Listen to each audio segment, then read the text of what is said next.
What's up YouTube, it's Heartbreak Cat. I'm going to be doing a review slash rant on the new Mortal Kombat game that came out a few months ago. So yeah, I've been a Mortal Kombat fan for as long as I can remember, honestly.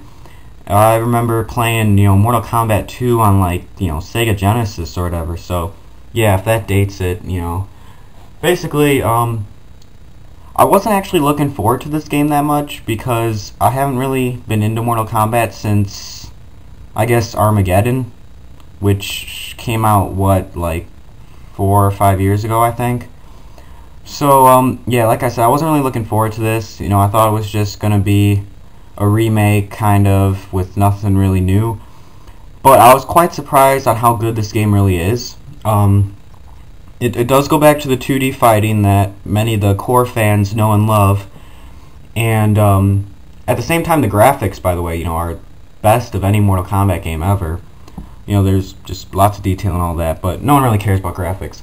My point is, this game's extremely fun. The fighting is, very well done. The I guess competitive aspect of it and the strategies, and each character is very unique in their own way, and they have different strategies on kind of how they fight and different styles, I guess, and it really makes it a fun competitive game.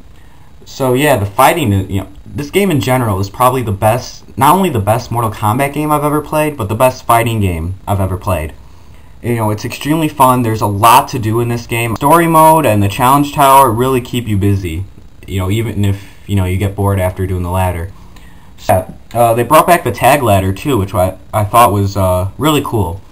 So now you can do, tag team fighting again, which was always one of my favorite things about Mortal Kombat back when they had it in, I think, Ultimate Mortal Kombat 3, I think was the last time they had that. Maybe Trilogy had it too, now that I think about it.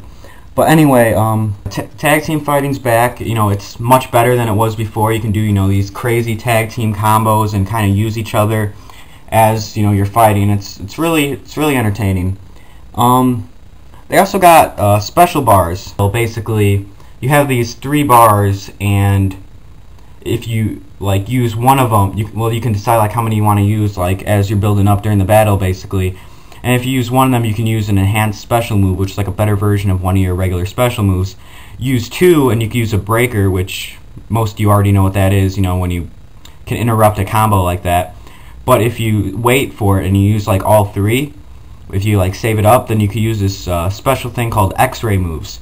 And they're extremely powerful, extremely painful looking moves that really make the game more brutal than it already was. So it's really fun. It's there's a lot of strategy involved, on how you use the moves and when, and how to fight against certain characters. And yeah, overall it's extremely fun. So anyway, the fatalities, they're back. They're more brutal than ever. It's not the crappy creative fatality that was in Armageddon, where you just slap them with their arms for 3 minutes.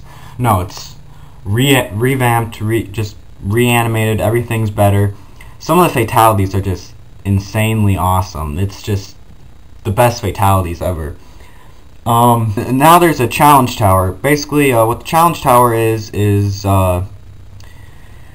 there's these 300 challenges, basically, and for each challenge, there's a different thing you have to do, and there's a different character you use and all that.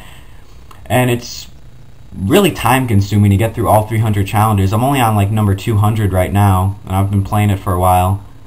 But yeah, it's really fun, and some of the challenges are harder than others. It just gives you something to do. Story mode was the best story mode of any fighting game ever, honestly. It's extremely well done in most aspects, and I really like how it lets you kind of play through most of the characters. That's really cool. Some people didn't like that because, in some chapters of story mode, you have to play as characters you're not good as, boo-hoo. But I like it because it lets you get more familiar with all the characters. It's you have to get good at them in order to beat the chapter. A lot of people were like, oh, I don't want to play as Stryker, he sucks. Well, yeah, he does, but you can still win. Anyway, one of the things I liked about story mode was I originally thought it was just going to be a remake, kind of, and just retell the story. But in reality, it's actually a sequel to Armageddon, if you think about it, because it basically starts off with, you know, the end of Armageddon, and Raiden and Shao Kahn are fighting on top of that tower, and Raiden's about to die and get killed by Shao Kahn or whatever, so he sends a message back to him in the past saying he must win, you know, a really generic, not very explanatory message. So throughout story mode, Raiden's trying to figure out, you know, what the message meant and how he can prevent Armageddon from happening and all that. And he originally thinks, oh, Liu Kang must, you know, win the tournament and then everything will be good. But yeah, story mode's really fun. You know, you play as all the characters, you go through most of the events in the first 2 Mortal Kombats pretty much stay the same. Liu Kang does defeat Shang Tsung. Oh, by the way, this is going to have lots of spoilers. If you don't want spoilers, don't listen to this. But anyway, yeah, Liu Kang defeats Shang Tsung. Shao Kahn, you know, or Shang Tsung goes to Shao Kahn, tells him, you know, that he's sorry he couldn't do it, but blah, blah, blah, blah, blah. And Shao Kahn and all of them try to take over and merge the realms and all that. So then in the second Mortal Kombat tournament, Liu Kang defeats Shao Kahn. But Shao Kahn lived, and then they just started wrecking havoc and killing tons of people. One of the things that's different in this alternate timeline is instead of Smoke becoming a robot, Sub-Zero gets turned into a robot, which really sucks. I think it was just really dumb to do, but, you know, Cyber Sub-Zero is a pretty cool character. I just don't think it should have happened. And what's even worse is he dies, like, literally 2 chapters after, like, he turns into Cyber Sub-Zero, so it was just kind of pointless to do in the first place. Speaking of deaths, alright, anyone who's played story mode, you know the Sindel scene. You already know what I'm talking about. It is... I don't even know how to explain this. That's probably the only part of story mode that actually pissed me off. Like, there was just no excuse for that scene. There really wasn't. It was just like... the people who were making the game probably planned on having a certain, you know, amount of people die, and then, like, towards the end of story mode they realized they only killed a few people, so they're like, alright, let's just have Sindel come in, kill practically everybody, and then die, and then, you know, there we go, we have all the characters died. It was just, alright, so basically, here's what happens. Raiden, Liu Kang, Jack, Stryker, Cyber Sub-Zero, Kabal, Jade, Kitana, Smoke, and Nightwolf. I think I named everyone in the room. No, Johnny Cage and Sonya were also there too. So all the good guys basically are hanging out, you know, and Raiden and Liu Kang, you know, are talking, and Raiden's like, well, I gotta find out, you know, how to defeat Shao Kahn or whatever, so I'm gonna go talk to the Elder Gods, BRB. You know, so he takes Liu Kang with him. 3 seconds later, Sindel shows up, and Nightwolf's like, alright guys, let's attack.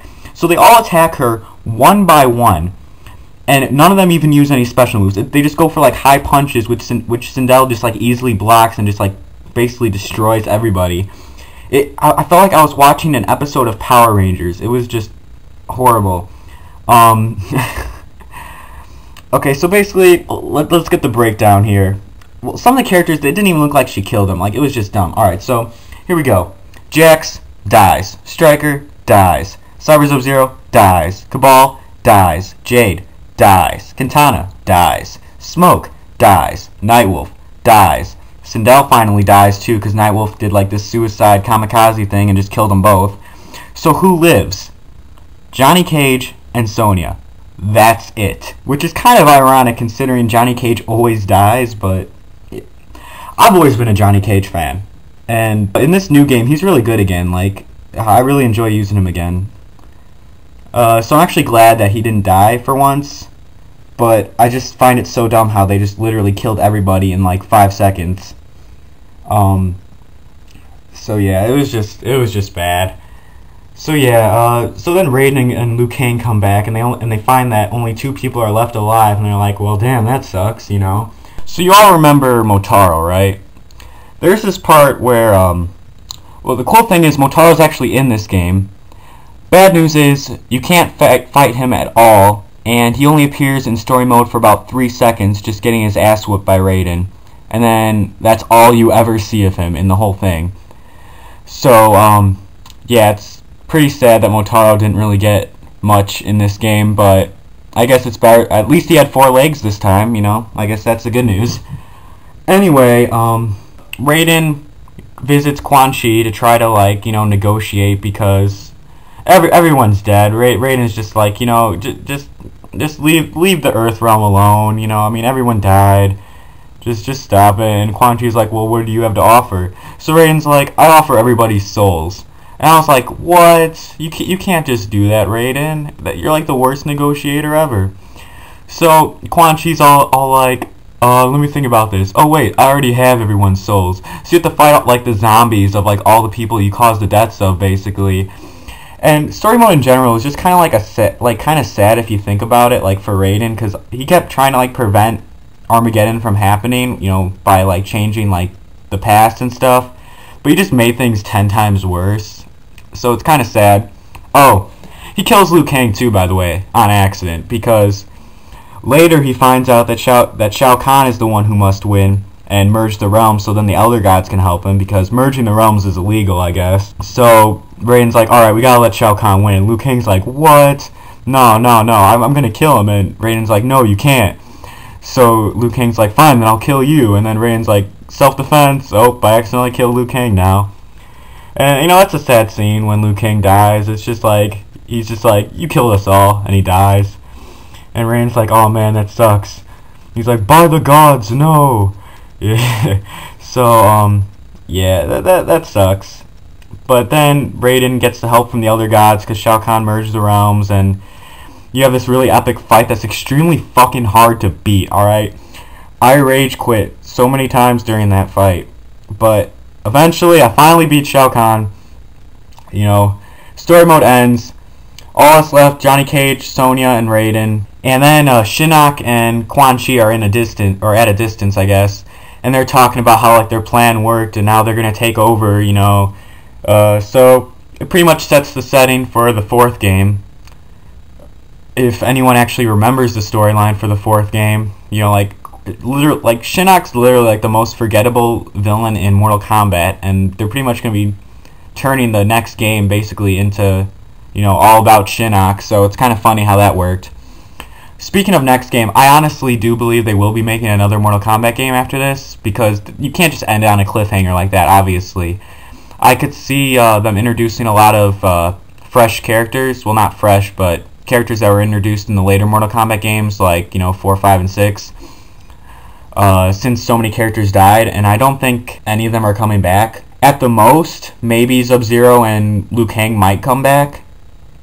But other than that, I think almost everybody's going to be out of the game completely.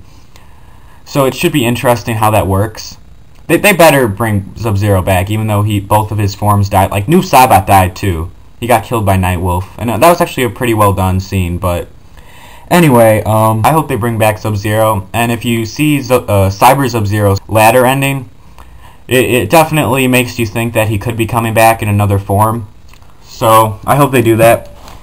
Anyway, this rant has gone on long enough. It's going to be really interesting to see how the next game goes, because, you know, most of the powerful Earthrealm warriors die. A lot of events will change now. You know, Sub-Zero isn't the Grandmaster of the Lin Kuei anymore. Now, you know, maybe Sektor will become the Grandmaster.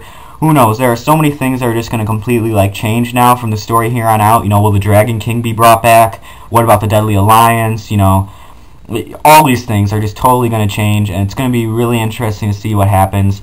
I could see Scorpion taking a huge role in the next game, not just because NetherRealm Studios has hard for him, but because I could just, you know, because the Scorpion storyline with Quan Chi, you know, I could see that really becoming more of a focus in the next game, and Scorpion could probably maybe join the good guys or something and fight off everybody. I don't know. The next game's going to be really fun, hopefully as fun as this one, because this game was extremely fun, and yeah, I really enjoyed it. So if you do get the chance, at least rent this or something, because it's extremely fun. You know, even if you're not a Mortal Kombat fan, if you at least like fighting games, at least try to check this out, because it's extremely fun. So yeah, thanks for listening to my rant and review. Maybe I'll be uploading some gameplay videos if, you know, you guys are interested, of me totally raging out on the challenge tower. So yeah, thanks for listening. Thanks for this. Yeah, if you actually listen to this whole rant, you know, yeah. Oh, tell me your thoughts about story mode. You know, I would love to, you know, have some discussions with you guys. Leave your comments. like, favorite, subscribe, do all that fun stuff. Yeah, peace.